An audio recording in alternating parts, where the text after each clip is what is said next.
ഇസ്ഹാക്കും അബീമേലെക്കും അബ്രാഹത്തിന്റെ കാലത്തുണ്ടായതിനു പുറമെ മറ്റൊരു ക്ഷാമം കൂടി ആ നാട്ടിലുണ്ടായി.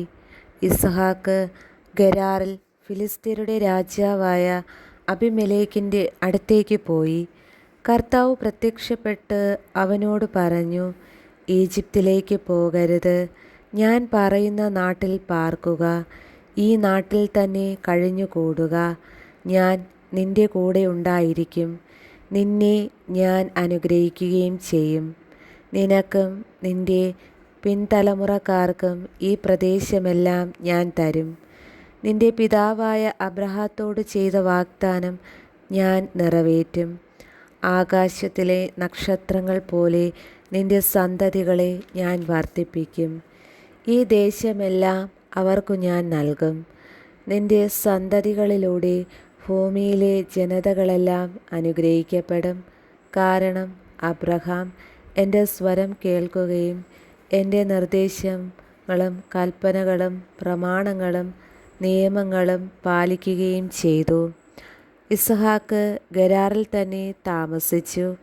അന്നാട്ടുകാർ അവൻ്റെ ഭാര്യയെക്കുറിച്ച് ചോദിച്ചപ്പോൾ അവൾ എൻ്റെ സഹോദരിയാണ് എന്നവൻ പറഞ്ഞു. അവൾ ഭാര്യയാണെന്ന് പറയാൻ അവന് പേടിയായിരുന്നു. കാരണം അവൾ അഴകുള്ളവളായിരുന്നതുകൊണ്ട് റബേക്കായ്ക്കു വേണ്ടി നാട്ടുകാർ തന്നെ കൊല്ലുമെന്ന് അവൻ വിചാരിച്ചു. അവൻ അവിടെ പാർപ്പു തുടങ്ങി. ഏറെ നാളുകൾക്ക് ശേഷം ഒരു ദിവസം ഫിലിസ്ത്യരുടെ രാജാവായ അബീമേലെക്ക് ജനാലയിലൂടെ നോക്കിയപ്പോൾ ഇസ്ഹാക്ക് ഭാര്യ റബേക്കായെ ആലിംഗനം ചെയ്യുന്നത് കണ്ടു. അബീമേലെക്ക് ഇസ്ഹാക്കിനെ വിളിച്ചു ചോദിച്ചു, അവൾ നിന്റെ ഭാര്യയാണല്ലോ, പിന്നെ എന്താണ് സഹോദരിയാണെന്ന് പറഞ്ഞത്? അവൻ മറുപടി പറഞ്ഞു, അവൾ മൂലം മരിക്കേണ്ടി വന്നെങ്കിലോ എന്നോർത്താണ് ഞാൻ അങ്ങനെ പറഞ്ഞത്. അബീമേലെക്ക് ചോദിച്ചു, നീ എന്തിനാണ് ഞങ്ങളോടിത് ചെയ്തത്? ജനങ്ങളിൽ ആരെങ്കിലും നിന്റെ ഭാര്യയോ ഒത്ത് ശയിക്കുകയും അങ്ങനെ വലിയൊരപരാധം നീ ഞങ്ങളുടെ മേൽ വരുത്തി വയ്ക്കുകയും ചെയ്യുമായിരുന്നല്ലോ. അതുകൊണ്ട് അബീമേലെക്ക് ജനങ്ങൾക്കെല്ലാം താക്കീത് നൽകി, ഈ മനുഷ്യനെയോ അവൻ്റെ ഭാര്യയോ ആരെങ്കിലും തൊട്ടുപോയാൽ അവൻ വധിക്കപ്പെടും. ഇസ്ഹാക്ക് ആ നാട്ടിൽ കൃഷി ഇറക്കുകയും അക്കൊല്ലം തന്നെ 100 മേനി വിളവെടുക്കുകയും ചെയ്തു. കർത്താവ് അവനെ അനുഗ്രഹിച്ചു. അവൻ അഭിവൃദ്ധിപ്പെട്ടു കൊണ്ടേയിരുന്നു. ക്രമേണ അവൻ വലിയ സമ്പന്നനാവുകയും ചെയ്തു. അവന് ധാരാളം ആടുമാടുകളും പരിചാരകരും ഉണ്ടായിരുന്നു. അതുകൊണ്ട് ഫിലിസ്ത്യർക്ക് അവനോട് അസൂയ തോന്നി. അവൻ്റെ പിതാവായ അബ്രാഹത്തിൻ്റെ വേലക്കാർ കുഴിച്ച കിണറുകളെല്ലാം ഫിലിസ്ത്യർ മണ്ണിട്ട് മൂടി. അബീമേലെക്ക് ഇസ്ഹാക്കിനോട് പറഞ്ഞു, ഞങ്ങളെ വിട്ടു പോവുക, നീ ഞങ്ങളെക്കാൾ കൂടുതൽ ശക്തനായിരിക്കുന്നു. ഇസ്ഹാക്ക് അവിടെ നിന്ന് പുറപ്പെട്ട് ഗെരാറിൻ്റെ താഴ്വരയിൽ കൂടാരമടിച്ചു. തൻ്റെ പിതാവായ അബ്രാഹത്തിൻ്റെ കാലത്ത് കുഴിച്ചതും അവൻ്റെ മരണശേഷം ഫിലിസ്ത്യർ നികത്തിക്കളഞ്ഞതുമായ കിണറുകളെല്ലാം ഇസ്ഹാക്ക് വീണ്ടും കുഴിച്ചു. തൻ്റെ പിതാവ് കൊടുത്ത പേരുകൾ തന്നെ അവയ്ക്ക് നൽകുകയും ചെയ്തു. താഴ്വരയിൽ കിണർ കുഴിച്ചു കൊണ്ടിരിക്കെ ഇസ്ഹാക്കിൻ്റെ വേലക്കാർ ഒരു നീരുറവ കണ്ടെത്തി. ഗെരാറിലെ ഇടയന്മാർ ഇത് ഞങ്ങളുടെ ഉറവയാണെന്ന് പറഞ്ഞ് ഇസ്ഹാക്കിൻ്റെ ഇടയന്മാരുമായി വഴക്കുണ്ടാക്കി. അവർ തന്നോട് വഴക്കിന് വന്നതുകൊണ്ട് ആ കിണറിന് ഏസെക്ക് എന്ന് പേരിട്ടു. അവർ വീണ്ടും ഒരു കിണർ കുഴിച്ചു. അതിനെ ചൊല്ലിയും വഴക്കുണ്ടായി. അതുകൊണ്ട് അതിനെ അവൻ സിത്ന എന്ന് വിളിച്ചു. അവിടെ നിന്നു മാറി അകലെ അവർ വേറൊരു കിണർ കുഴിച്ചു. അതിൻ്റെ പേരിൽ വഴക്കുണ്ടായില്ല. അവൻ അതിന് റഹോബോത്ത് എന്ന് പേരിട്ടു. കാരണം അവൻ പറഞ്ഞു, കർത്താവ് ഞങ്ങൾക്കിടം തന്നിരിക്കുന്നു, ഭൂമിയിൽ ഞങ്ങൾ സമൃദ്ധിയുള്ളവരാകും. അവിടെ നിന്ന് അവൻ ബേർഷാബയിലേക്ക് പോയി. ആ രാത്രി തന്നെ കർത്താവ് അവന് പ്രത്യക്ഷപ്പെട്ട് അരുളി ചെയ്തു, നിന്റെ പിതാവായ അബ്രാഹത്തിൻ്റെ ദൈവമാണ് ഞാൻ, നീ ഭയപ്പെടേണ്ട, ഞാൻ നിന്നോട് കൂടെയുണ്ട്. എൻ്റെ ദാസനായ അബ്രഹാത്തെ പ്രതി ഞാൻ നിന്നെ അനുഗ്രഹിക്കും, നിന്റെ സന്തതികളെ വർദ്ധിപ്പിക്കുകയും ചെയ്യും. അതിനാൽ അവൻ അവിടെ ഒരു ബലിപീഠം നിർമ്മിച്ചു, കർത്താവിൻ്റെ നാമം വിളിച്ചപേക്ഷിച്ചു. അവൻ അവിടെ കൂടാരമടിച്ചു. ഇസഹാക്കിൻ്റെ ഭൃത്യന്മാർ അവിടെ ഒരു കിണർ കുഴിച്ചു. ഗെരാറിൽ നിന്ന് അബിമേലെക്ക് തൻ്റെ ആലോചനക്കാരനായ അഹൂസ്തത്തും സേനാധിപനായ ഫിക്കോളും ഒരുമിച്ച് ഇസഹാക്കിനെ കാണാൻ ചെന്നു. അവൻ അവരോട് ചോദിച്ചു, എന്നെ വെറുക്കുകയും നിങ്ങളുടെ നാട്ടിൽ നിന്ന് പുറത്താക്കുകയും ചെയ്ത നിങ്ങൾ എന്തിന് എൻ്റെ അടുക്കലേക്ക് വന്നു? അവർ പറഞ്ഞു, കർത്താവ് നിന്നോട് കൂടെയുണ്ടെന്നും ഞങ്ങൾക്ക് വ്യക്തമായിരിക്കുന്നു. അതുകൊണ്ട് നാം തമ്മിൽ സത്യം ചെയ്ത് ഒരു ഉടമ്പടി ഉണ്ടാക്കുക നല്ലതെന്ന് ഞങ്ങൾക്ക് തോന്നി. ഞങ്ങൾ നിന്നെ ഉപദ്രവിക്കാതിരിക്കുകയും നിനക്ക് നന്മ മാത്രം ചെയ്യുകയും സമാധാനത്തിൽ നിന്നെ പറഞ്ഞയക്കുകയും ചെയ്തതുപോലെ നീയും ഞങ്ങളെ ഉപദ്രവിക്കാതിരിക്കണം. നീ ഇപ്പോൾ കർത്താവിനാൽ അനുഗ്രഹീതനാണ്. അവൻ അവർക്കൊരു വിരുന്നൊരുക്കി. അവർ തിന്നുകയും കുടിക്കുകയും ചെയ്തു. രാവിലെ അവർ എഴുന്നേറ്റ് അന്യോന്യം സത്യം ചെയ്തു. ഇസഹാക്ക് അവരെ യാത്രയാക്കി. അവർ സമാധാനത്തോടെ അവനെ വിട്ടുപോയി. അന്നു തന്നെ ഇസഹാക്കിൻ്റെ വേലക്കാർ വന്ന് അവൻ കുഴിച്ചുകൊണ്ടിരുന്ന കിണറ്റിൽ വെള്ളം കണ്ടെന്ന് അവനെ അറിയിച്ചു. അവൻ അതിന് ഷെബ എന്ന് പേരിട്ടു. അതിനാൽ ഇന്നും ആ പട്ടണത്തിന് ബേർഷെബ എന്നാണ് പേര്. 40 വയസ്സായപ്പോൾ ഏസാവ് ഹിത്യനായ ബേരിയുടെ പുത്രി യൂത്തിനെയും ഹിത്യനായ ഏലോണിൻ്റെ പുത്രി ബാസ്മത്തിനെയും വിവാഹം ചെയ്തു. അവർ ഇസഹാക്കിൻ്റെയും റബേക്കായുടെയും ജീവിതം ദുഃഖപൂർണമാക്കി. യാക്കോബിന് അനുഗ്രഹം. ഇസഹാക്കിന് പ്രായമായി, കണ്ണിന് കാഴ്ച കുറഞ്ഞു. എൻ്റെ മകനെ, ഇതാ ഞാൻ, അവൻ വിളി കേട്ടു.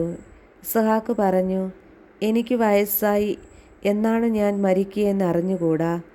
നിന്റെ ആയുധങ്ങളായ അമ്പും വില്ലും എടുത്ത് വയലിൽ പോയി വേട്ടയാടി കുറെ കാട്ടിറച്ചി കൊണ്ടുവരിക. എനിക്കിഷ്ടപ്പെട്ട രീതിയിൽ രുചികരമായി പാകം ചെയ്ത് എൻ്റെ മുൻപിൽ വിളമ്പുക. അത് ഭക്ഷിച്ചിട്ട് നിന്നെ ഞാൻ മരിക്കും മുൻപേ അനുഗ്രഹിക്കട്ടെ. ഇസ്ഹാക്ക് ഏസാവിനോട് പറയുന്നത് റബേക്ക കേൾക്കുന്നുണ്ടായിരുന്നു. ഏസാവ് കാട്ടിറച്ചി തേടി വയലിലേക്ക് പോയി. അപ്പോൾ അവൾ യാക്കോബിനോട് പറഞ്ഞു, നിന്റെ പിതാവ് നിന്റെ സഹോദരനായ ഏസാവിനോട് നായാട്ടിറച്ചി കൊണ്ടുവന്ന് രുചികരമായി പാകം ചെയ്ത് എൻ്റെ മുൻപിൽ വിളമ്പുക. ഞാൻ മരിക്കും മുമ്പ് അത് ഭക്ഷിച്ചിട്ട് ദൈവത്തിൻ്റെ മുൻപിൽ നിന്നെ അനുഗ്രഹിക്കട്ടെ എന്നു പറയുന്നത് ഞാൻ കേട്ടു. അതുകൊണ്ട് മകനെ, നീ ഇപ്പോൾ എൻ്റെ വാക്കനുസരിച്ച് പ്രവർത്തിക്കുക. ആട്ടിൻകൂട്ടത്തിൽ നിന്ന് 2 നല്ല കുഞ്ഞാടുകളെ പിടിച്ചുകൊണ്ടുവരിക. ഞാൻ അവ കൊണ്ട് നിന്റെ പിതാവിന് ഇഷ്ടപ്പെട്ട രുചികരമായ ഭക്ഷണം ഉണ്ടാക്കാം. നീ അത് പിതാവിൻ്റെ അടുക്കൽ കൊണ്ട് ചെല്ലണം. അപ്പോൾ അദ്ദേഹം മരിക്കും മുൻപ് അത് ഭക്ഷിച്ച് നിന്നെ അനുഗ്രഹിക്കും. യാക്കോബ് അമ്മ റബേക്കായോട് പറഞ്ഞു, ഏസാവ് ശരീരമാകെ രോമമുള്ളവനാണ്, എന്നാൽ എൻ്റെ ദേഹം മിനുസമുള്ളതാണ്. പിതാവ് എന്നെ തൊട്ടുനോക്കുകയും ഞാൻ കബളിപ്പിക്കുകയാണെന്നും മനസ്സിലാക്കുകയും ചെയ്താൽ അനുഗ്രഹത്തിന് പകരം ശാപമായിരിക്കില്ലേ എനിക്ക് ലഭിക്കുക? അവൻ്റെ അമ്മ പറഞ്ഞു, ആ ശാപം എൻ്റെ മേലായിരിക്കട്ടെ.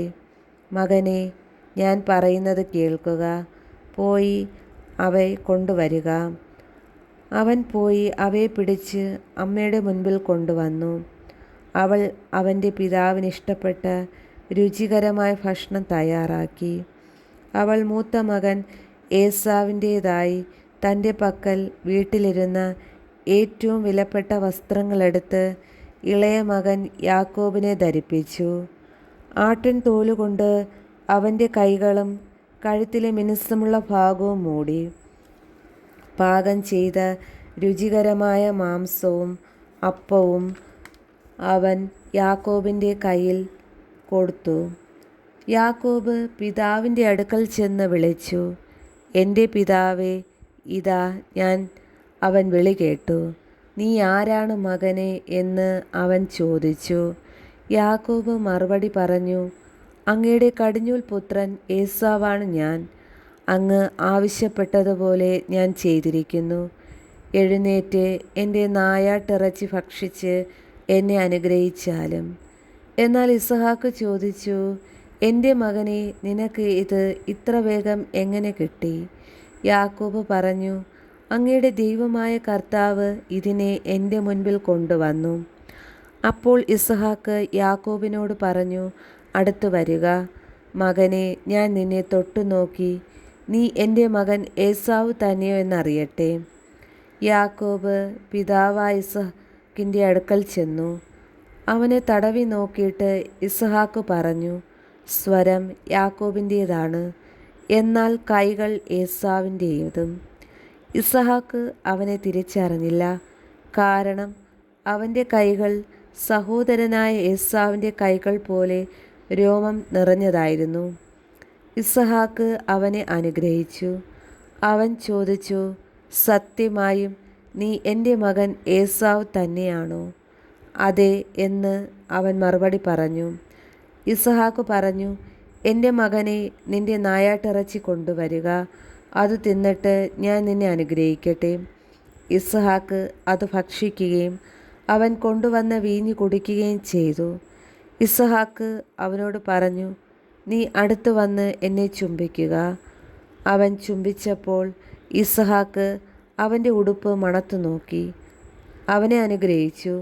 കർത്താവ് കനിഞ്ഞ് അനുഗ്രഹിച്ച വയലിൻ്റെ മണമാണ് എൻ്റെ മകൻ്റേതെന്ന് അവൻ പറഞ്ഞു. ആകാശത്തിൻ്റെ മഞ്ഞും ഭൂമിയുടെ ഫലപുഷ്ടിയും ദൈവം നിനക്ക് നൽകട്ടെ. ധാന്യവും വീഞ്ഞും സമൃദ്ധമാവട്ടെ. ജനതകൾ നിനക്ക് സേവ ചെയ്യട്ടെ. രാജ്യങ്ങൾ നിൻ്റെ മുൻപിൽ തല കുനിക്കട്ടെ.